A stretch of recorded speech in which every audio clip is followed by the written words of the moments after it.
আমরা রোজ রোজ যে কত দামি একটা জিনিস ফেলে দিই সেটা না দেখলে বিশ্বাস হবে না। জানার জন্য দেখতে থাকুন ভিডিওটা।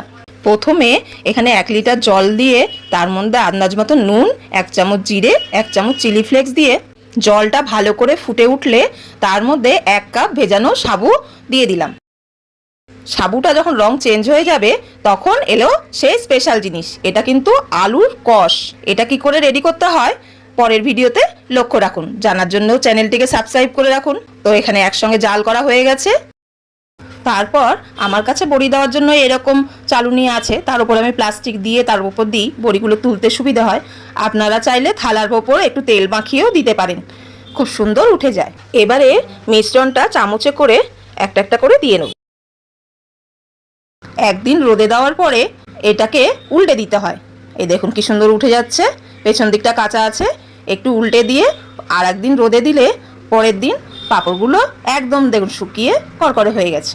এরপর গরম তেলে খালি ভাজার অপেক্ষা। দেখুন কি সুন্দর ফুলছে। তো এরকম গরম গরম ভেজে নিয়ে নিন, চায়ের সাথে খুব ভালো লাগে। তো এরকম ভালো ভালো ভিডিও পেতে আমাদের পেজটিকে লাইক, ফলো ও সাবস্ক্রাইব করে দিন। আর কেমন লাগলো কমেন্ট করে অবশ্যই জানাবেন।